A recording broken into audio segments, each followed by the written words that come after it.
about 22. I'm not sure the exact number, but it's pretty close to that. They brought in 30 again. I think they said they brought in 30 again. Yeah, but not all 30 of those are going to be released. Some of the studs. No. Yeah, they weren't all mares. So yeah. Just the mares can get released. But Yeah. Did you give them the regular mares? Yeah. It doesn't affect their lactating or...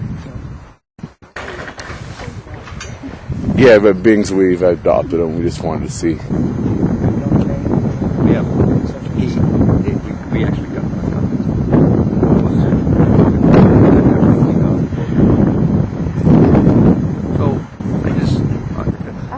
Okay, sir. Yeah. Give your name and position, please. Ken out. Very good. Good morning, Ken Miller, District Manager of So your area horse management gather. And what have you got going behind you, Ken? Morning, Jan. Today's Saturday, 26th of February, I think. And we are on the last day, really, of the horses. We may have a little more work to do tomorrow. We've got about 22 mares in there that are right now being treated with PZP, fertility drug that will keep them from becoming impregnated at least maybe the next 18 months, possibly as much as 3 years.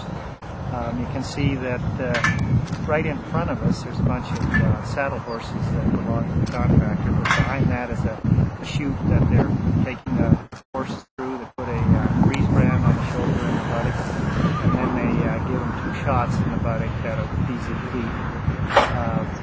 It's cold out, but not as bad as we had expected it to be. You see the horses are moving pretty good.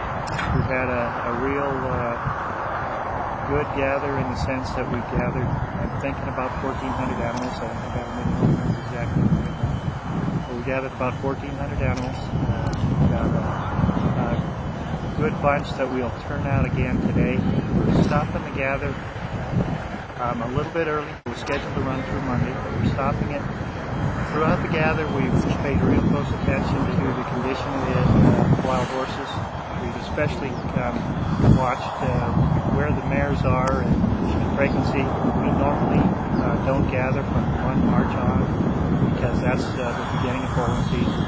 And we just got to the point where we're thinking for the number of horses we've got left to gather, it's not worth stressing the mares with the thought that we might be putting them in a position where they would have stillborns.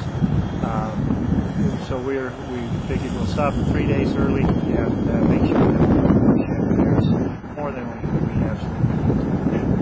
The 1,400 that you've gathered, how many of those will be shipped out and to where, and how many will be released? Jan, we gathered about 1,400 horses, and we've shipped them a number of places. We've got some over at Palomino Valley, North Reno. We've got some down in Gunnison, Utah, where they participate in a prison program. Prisoners train them. We've got some that we've shipped to another holding facility out of Salt Lake. So we've sent them all to what is called short-term holding. Short-term holding is where we go, we take them, assess their condition, do some of the other things we need to do, like freeze branding them, assessing their health, caring for them with veterinary services in one form or another, and really prepare them for adoption. And our real hope would be that we could adopt all these horses. A number of them we can adopt because of age or condition or just form, and so they may very likely go to longer-term holding. But we hope we got a whole bunch of good ones that we will get to see be adopted. Let me back up. What is the suggested horse population for this HM? Well, the Antelope Complex, and this is the Antelope Complex gather, and it includes 4 HMAs, herd management areas.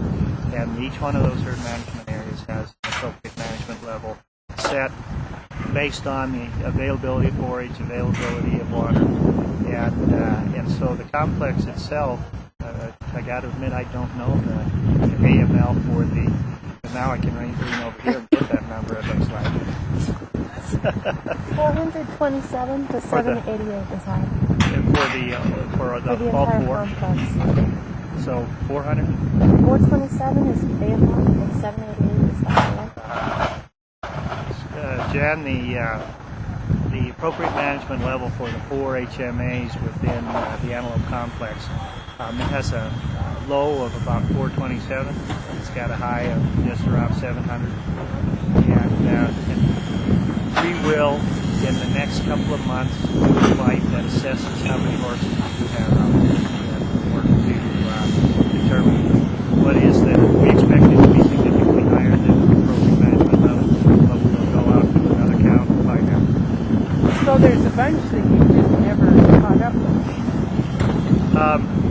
The reason we do it this time of year is because this country's pretty rough, and during a lot of the rest of the year, the horses are high and up in the trees, and they just don't gather. This time of year, they drop down into the valley, and we usually have a pretty good ability to gather. A lot of them moved up because it's good dry weather, although it doesn't look like it today. And a lot of them moved up, back up into the trees, and one of the reasons why we've not had quite the numbers gathered. This Spruce Mountain where the Antelope complex is one of the BLM's multi-use plans to use areas with the ATV trails. There's cultural historical things, there's cattle ranching area. It's very mixed use as well as wild horse areas. The areas that the Antelope complex includes are the public land. The BLM manages the public land for multiple uses, and so that's livestock grazing, that's recreation. We do have a number of good management areas, and so yes, we will continue to see those areas managed for multiple uses.